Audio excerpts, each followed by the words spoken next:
Hello everyone, my name is Dr. Hans Williams. I'm one of the co-founders of BioVirtua, and what we do is we sequence human movement. So to give you guys a little bit of background about myself first, after hearing Kira's story of the 9-year-old girl on the plane, I was thinking back to what I wanted to be when I was 9 years old, and I chuckled a little bit because I wanted to be a garbage man. I wanted to hang off the side of a garbage truck early in the morning and just feel the wind blowing through my hair.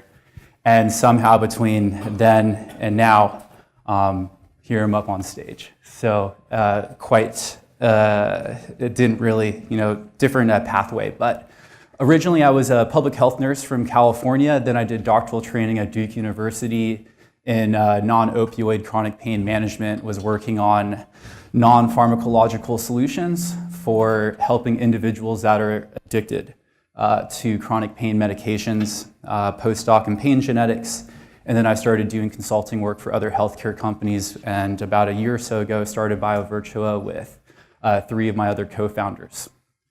So to begin, this is Maria. She is a mother, has 2 children, and unfortunately she suffered a stroke. So what she's doing right now is she's going through a rehabilitation program, retraining herself how to walk, how to move, how to perform activities of daily living.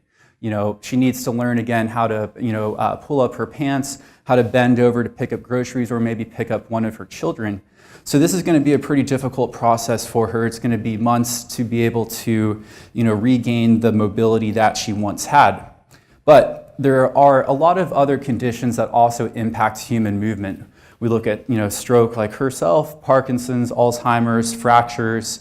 But what these all have in common is that there is no remote way of quantifying the change that happens to her body over a period of time. And because we're here at NASA today to show you guys one of the other examples for NASA astronauts, we know in low gravity or in outer space, there are a variety of different impacts to the human body, 2 of them being muscle atrophy, your muscles start to break down, and decreased bone density. But whether we're in low orbit or we're here on Earth, we still suffer the same problem, that we don't have any easy way of quantifying how the body is changing over a period of time.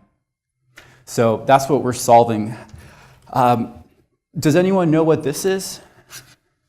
Actually brought one with me as well. Correct, yeah. So this is the advanced 21st century technology that you will see if you break your leg and require rehabilitation. So what this is used for is to measure range of motion. So as you see, this is extremely advanced technology, and this is the best that we have for a in-person way of understanding how your range of motion is changing. Now, that's not necessarily true. We do have some more advanced ways. So this is a mock-up of a human gait assessment lab. So what these labs will look like, they'll have a bunch of cameras set up. You'll have a patient walk from one end of the room to the other, and you'll be able to track their motion. But this is typically invasive. It requires the patient to then physically go to one of these centers, and these centers are also extremely expensive. So it doesn't really scale well if you want to understand at a more individual level with someone that, say, doesn't have the resources to go through a lab like this to understand how their body is changing.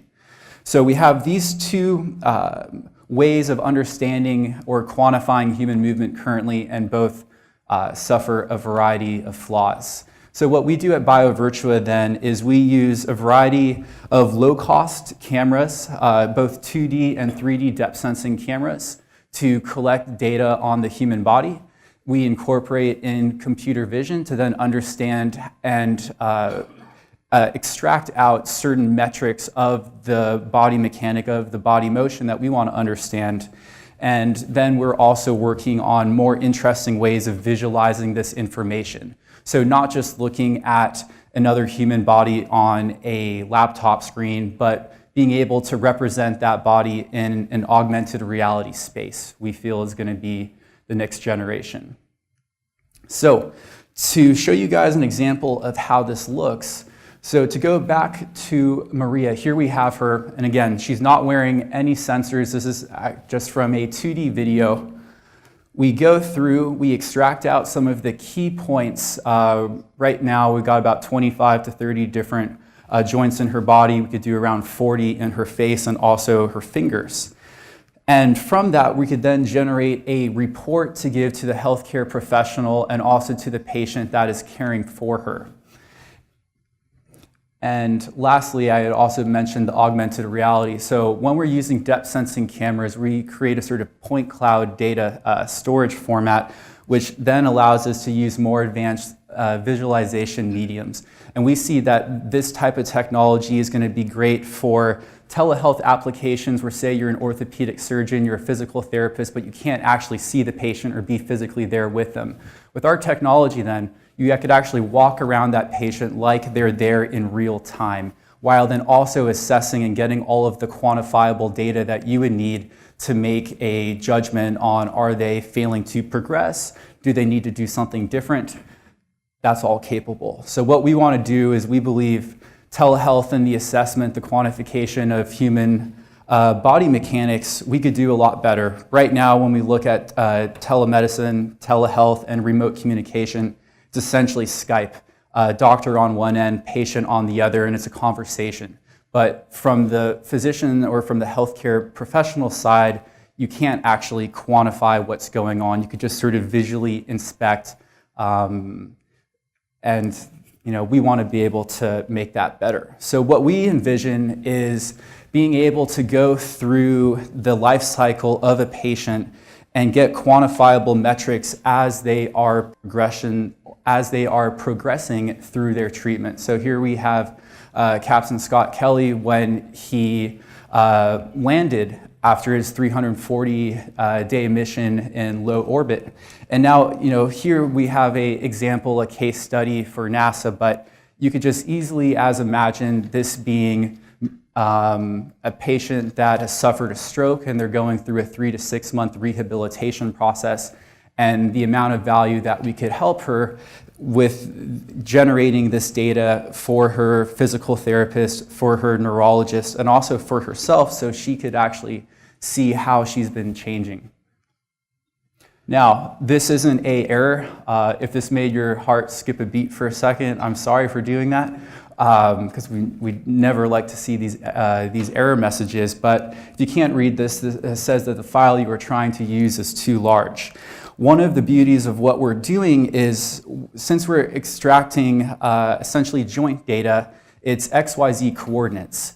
And this data is extremely small. So we're able to circumnavigate the sort of big data problems, the sizing problems. And for this type of video here, where we might have a 30-second recording, we're able to generate a file size of about 5 megabytes, a MP3 file. Immediate clinical use cases. So we're actually actively using this technology in 3 academic medical centers, UCSF, Mount Sinai, and NYU Langone, for neurological, orthopedic, and rehabilitation use cases.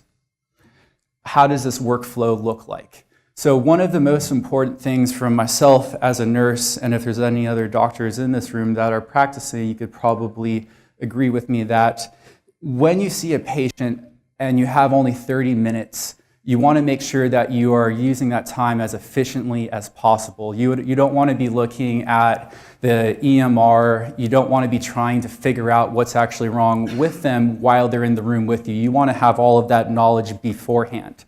So what we do is we're working with medical technicians, secretaries, that are able to utilize our technology before the patient goes into the room. So our end user isn't necessarily a physician that's interacting with the camera and the software, but it's a individual like a medical technician that is able to record the patient doing a series of movements, and then that report is auto-generated and placed into the EMR system. So before the patient even enters the room, the physician can have a better understanding of what they need to focus on in that 30 minutes.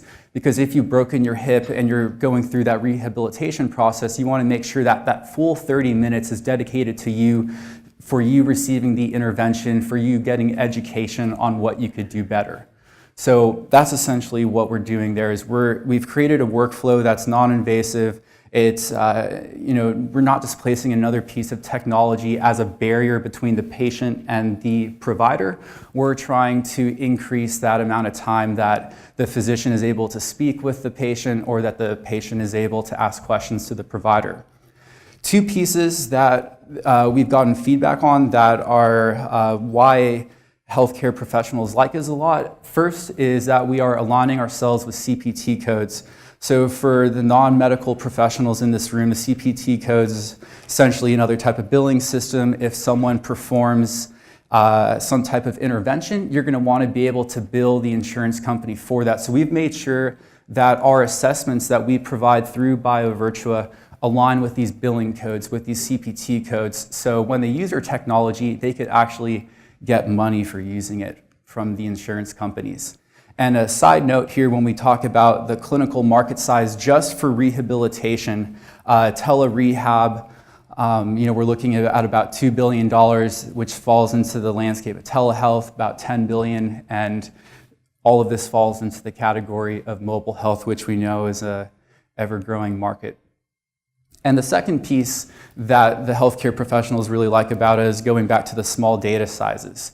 To be able to capture and amalgamate all of the information of their body mechanics and how they're moving in 5 megabytes, they absolutely love that.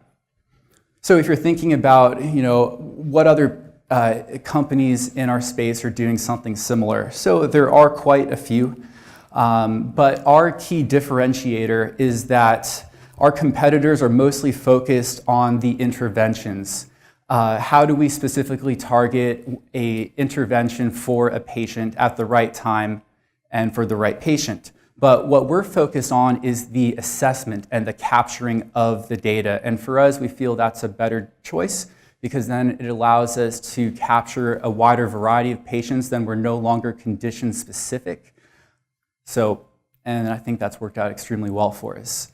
Our path to market, we've essentially broken it down into 3 different phases. Phase 1 is the deployment into small businesses, small physical rehabilitation centers that have a low barrier to entry, and also medical academic institutions. So that's currently where we're at. Phase 2 then is larger regional hospitals that might see 5,000 to 10,000 patients a month. And our final phase is going to be with payer organizations, with accountable care and managed care organizations. If you've been thinking, oh wow, there's a lot of different applications for this type of technology, we are on the same page with you. We've been exploring some subsets of healthcare. First one, human performance. So with Mount Sinai, they have a human performance lab, which they've been having a number of professionals go through and utilize our technology. They had some of the Olympic fencing team there, and this is all also co-sponsored by Red Bull. So they're going to be bringing in some of their high-performance athletes and testing our technology. And on the other side of human performance, we feel another interesting application for this is going to be with medical devices and drug development. So if you imagine someone has created a new medical device for Parkinson's, for Alzheimer's, that might impact the way your body moves. But they need to understand, is that device or is that new drug actually doing what it's supposed to be doing? Is it actually decreasing the sort of shuffling gait that you might see in Alzheimer's? Is it decreasing some Parkinsonian tremor that you might see? So with our technology, again, we can non-invasively quantify and get all of those metrics. So right now we're doing some of that work also with Mount Sinai for a new Parkinson's device, and we were just accepted into J Labs at Texas Medical Center, and our plan there is going to explore that route a little bit further. So our very broad timeline, right now we're in phase 1, piloting and testing our hardware, software in a variety of different clinical use cases. Phase 2 is going to be partnerships with other medical devices, other sensors. We understand that we're only collecting a small segment of what's possible in terms of human biomechanics and biology and all of these different markers that that we could be potentially looking at. And we feel there's a strong use case for partnering with others to get a better, fuller picture of what the patient looks like. And finally, phase 3 then is going to be larger deployment, international deployment of our technology. Traction to date. So like I had mentioned earlier, we're working with 3 Tier 1 academic medical institutions. And just a side note there, for us to achieve that in under a 12-month period, that's extremely impressive from my own perspective. In terms of how slow things typically work in the academic medical sector, and to be able to get this sort of buy-in has been great.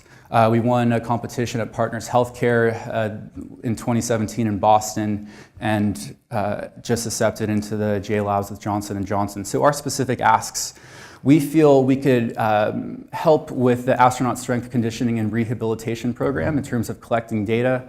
We're also raising a 1.5 million seed, convertible note, 20%, and also looking for relationships with Intel. They have some interesting depth sensing cameras that we would like to get our hands on. So last slide, in terms of our team, on the far left, Aashay Tutika, he's a specialist in big data sales. Myself, and then John Gillespie, he's our engineer, 25 years of experience. And finally, Adam Rizvi, he's a fellow and neurologist at Stanford Medicine. Can you go back one slide, please? Yeah. And that is it. So thank you again very much, and open it up for questions.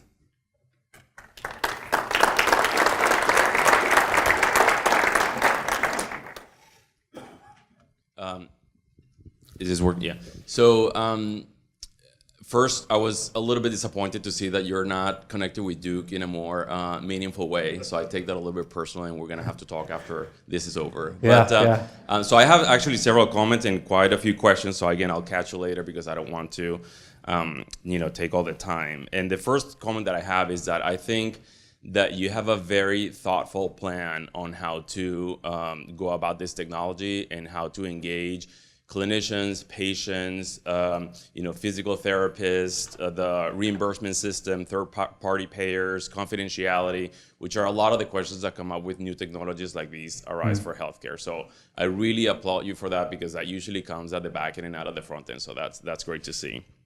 And you're certainly feeling a very important clinical need, right? So we have archaic technology that we use to measure some of these very important outcomes, and the FDA and NIH and industry is very interested in finding new ways on how to measure this. So again, that's I think excellent. So now to my couple of questions. So the first one is, you have a new technology, it's measuring things in new ways. And then you have the standard of care that's very archaic, but that people use to monitor how somebody progresses within the intervention, right? Yeah. So that will be standard of care versus new technology.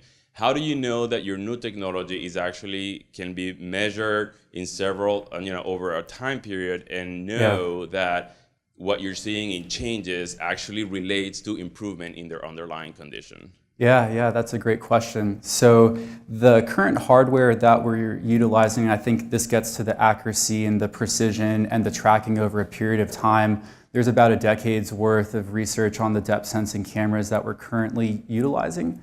So luckily for us, we don't need to re-replicate. We're able to reference these peer-reviewed scientific articles that have been cited in orthopedic journals and neurological journals that are able to speak to the efficacy of the ability of these cameras to accurately quantify and capture this data over longitudinal periods.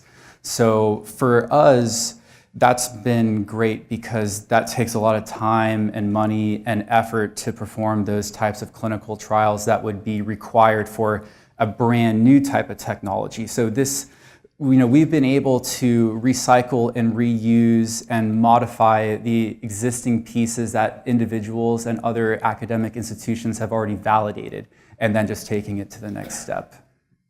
Okay. And then my second question is, these certainly, even within healthcare, has a lot of many different types of applications. And I anticipate that you're going to encounter applications where you'll see different types of body types. So maybe people that are leaner, average, and obese. Yeah. And then also that you're going to encounter people of different ages. So you have children, you may have pregnant women, you may have elderly. So is your technology applicable to people of different body types? And have you validated that in those populations? And can it be applicable to different ages? And again, have you validated the capturing of the data in those populations? Sure. Yeah, that's a great question. So since we're still a brand new company and we're still growing our data set to accurately model and capture the human body, we've also been utilizing a lot of open source data to be able to help our models better predict and understand what's going on in the human body. So again, yes is the short answer. The way that the software works is we essentially look for one key point on the body, and then the rest of the body joints are sort of predicted and modeled off of that single point. So it's certainly still a complex problem, but all we really need to then understand is for these individuals at different sizes, and another problem is also the clothing. People wearing sort of baggier clothes versus tighter clothes. There are issues there that we need to address still. But with the patients that we've been working with at this time, they have been in the early 20s up to the late 60s. So there's certainly a wider range that we could address in terms of the pediatrics and the geriatric patient populations. But at this time, we haven't experienced any problems in terms of our models having difficulty with different body sizes or heights. So, Hans, first of all, great pitch, very polished. I can see that you've been doing this repeatedly, over and over. Yeah. Thank you. So, I have a few questions. I'll just throw it up, right, and then you pick. So, can you spend a little bit more time about what's the secret sauce? Where's the IP? Sure. Right? Why for an incumbent or for a healthcare service provider like Epic, like McKesson, you pick it, right? Yeah. Why doing something similar should be hard or expensive or painful? Number two is you briefly touch about being HIPAA compliant. Is there any other FDA or regulatory approval that this product needs, or flow or data flow? That's why I ask you, right? Where's the IP? Yeah. And then how big is the market? Got it. Are you shooting for the moon, the stars, not a galaxy, right? Yeah, so those are all great questions, and I really like the first question, what is proprietary and what is so special about what we're doing? This is one of my soapbox topics. So right now in healthcare, we're collecting a ton of different data. Data about movement, we're doing fMRIs and MRIs, we have wearable sensors, we have these Fitbits, we have these watches, mine is dead right now. But we're collecting a lot of different data. But from my perspective, a lot of that data is completely meaningless, it's completely inactionable. What we need to be working on is syncing up the big data insights with clinical action. And that's where the big gap is currently. We have all these data scientists that could create some very cool models, give us some great risk scores, but then what do we do with them? So from our perspective, we've been trying to create reports and ways of aggregating that data together that is actionable. So we've been extremely focused on not just giving big data insights, to use that phrase, but giving actionable insights that the physician, that the nurse practitioner, that the orthopedic surgeon, whoever it might be, can then immediately change their behavior. So we've... Is that manually or through... Automated. Okay. Yeah. So we have a provisional patent of our pathway of generating these reports and the actionability of it. And once we secure additional funding, we're going to go for full IP. Regarding the second question, if there is any other regulatory hurdles that we need to think about. So right now, we are not acting necessarily as a clinical decision support tool, a CDS. So in healthcare, when you're looking at if it's a digital intervention or a pharmacological type and it recommends changes to the healthcare practitioner, that sometimes requires FDA approval.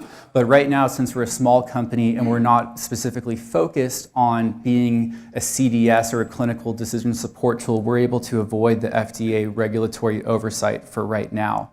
As we progress as a company, that's something that we're going to want to focus on more. And once we get funding to go through the FDA regulatory system, we do want to do that. But for right now, it's not a concern. And we've spoken with a multitude of lawyers to confirm that.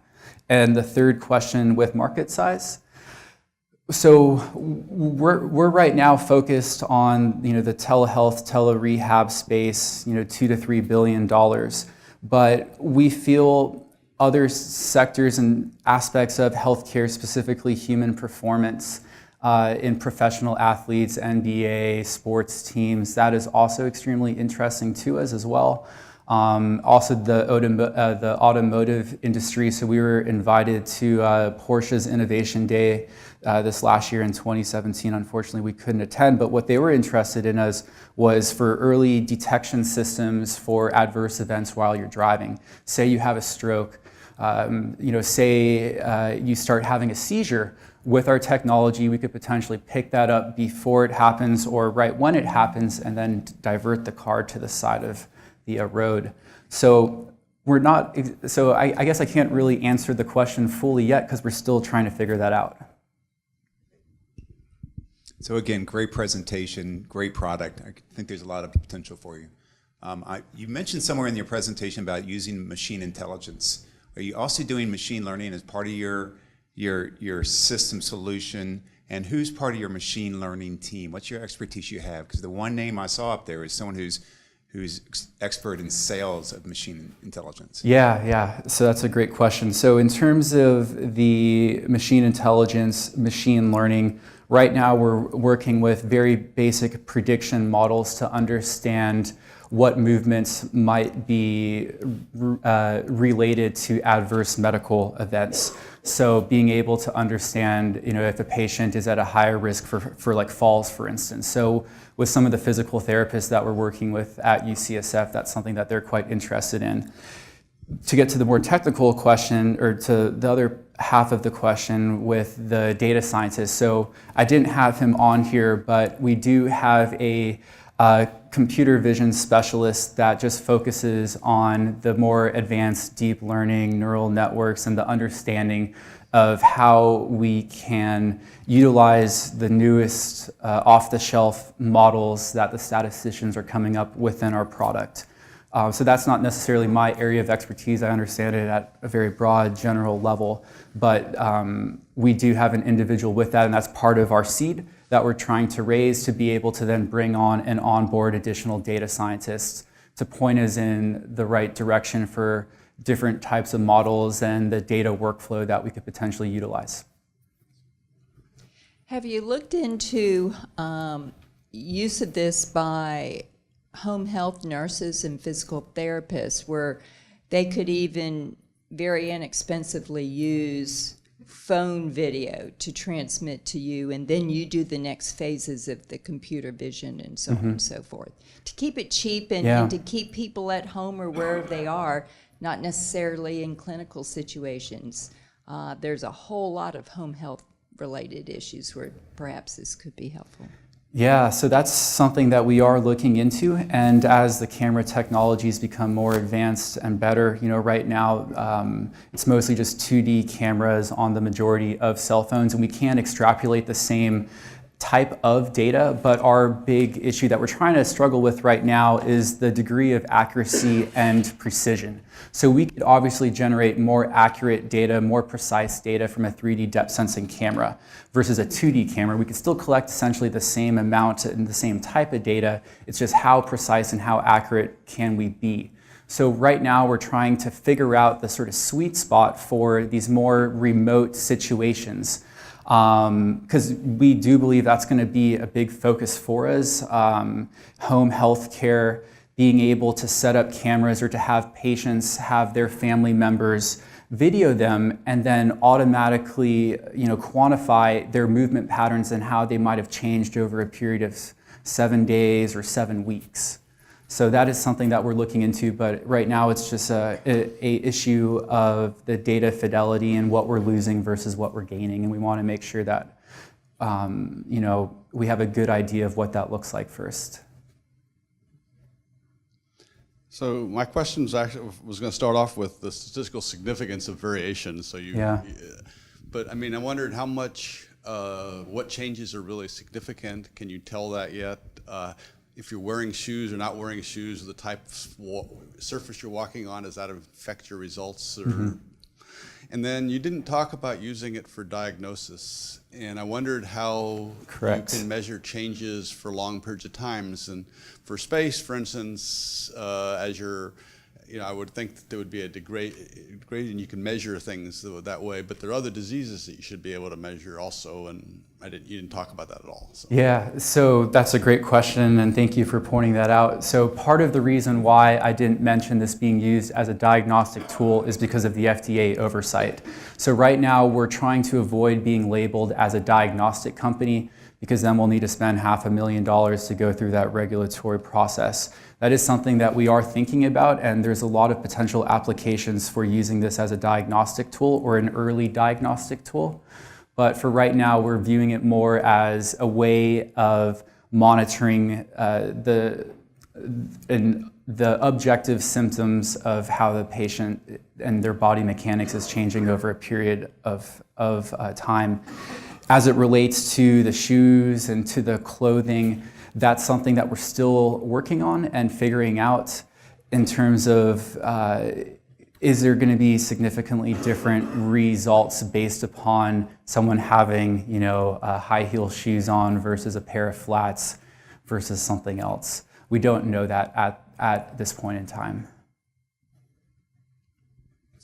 Another byproduct you could have once this product's deployed, you identified a lot of specialized human performance modeling, but I think this could also be a way that the general public could, in the future, learn how to dance, perfect a golf swing, and other types of things. So there may be a new way to learn common general skills that this your technology could potentially draw on. I didn't know if you had considered that. Yeah, so in terms of the educational use cases of it, right? If you want to learn or get better at a certain activity, a certain motion, golf swing is an excellent example, or running. So part of what we've been doing with Mount Sinai is they've had some marathon runners come in, and their movements are already spot on, but then being able to understand how those movements change again over a period of time.